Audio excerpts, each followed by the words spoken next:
America हो या कोई और देश, किसी देश की एम्बेसी जब अपने नागरिकों के लिए अलर्ट जारी करती है तो वो कोई गुप्त जासूसी नहीं होती।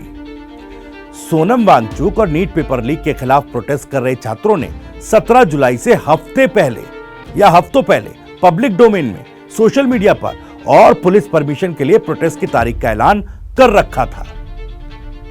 अब अगर अमेरिकी एम्बेसी पब्लिक न्यूज देखकर दिल्ली में रह रहे अपने नागरिकों को ट्रैफिक और प्रोटेस्ट से बचने की एडवाइजरी जारी करती है तो वो डीप स्टेट की साजिश कैसे हो गई?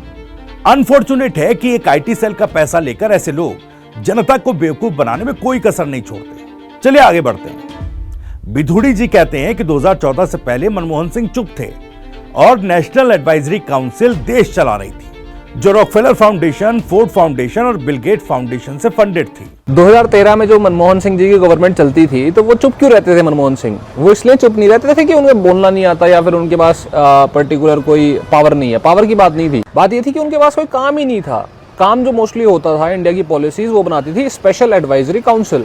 और स्पेशल एडवाइजरी काउंसिल में कौन लोग थे? एक्टिविस्ट और एनजीओ के लीडर्स। कैबिनेट मिनिस्ट्री और ये सब क्या, ये कुछ खास काम नहीं करते थे। लीड आपके वोट की तो कीमत ही नहीं थी, क्योंकि स्पेशल एडवाइजरी काउंसिल सारे डिसीजन लेती थी जो जिसमें एनजीओ और एक्टिविस्ट हुआ करते थे। ये एनजीओ और एक्टिविस्ट जो हैं ये किसके थे, किससे सपोर्टेड थे, किससे फंडेड थे? 3-4 ऑर्गेनाइजेशन है जिसको हम बोलते हैं डीप स्टेट। कौन है डीप स्टेट? यही है रॉकफेलर ब्रदर्स फंड, एम्पायर, दूसरा Bill Gates, bill and Melinda Gates foundation, और तीसरा तुम्हारा वो नेशनल एडवाइजरी कमेटी यानी कि नैक, जिसका इस जिक्र कर रहा है, वो एक दरअसल सरकारी सलाहकार निकाय यानी कि एडवाइजरी बॉडी थी, जिसे भारत सरकार ने गठित किया था, जिसका काम पीएम को सलाह देना और पब्लिक क्षेत्र के विकास कार्यों को कैसे किया जाए उसके लिए ड्राफ्ट तैयार करना था।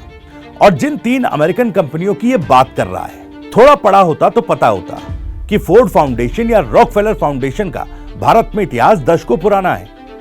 1950 और 1960 के दशक में भारत में जब ग्रीन रेवोल्यूशन आया था, तब पंडित नेहरू और लाल बहादुर शास्त्री के समय इसी फोर्ड और रॉकफेलर फाउंडेशन ने भारतीय कृषि अनुसंधान और आईआईटीज को बनाने में मदद की थी। इसके हिसाब से तो हरित क्रांति भी अमेरिकन डीप स्टेट की साजिश थी।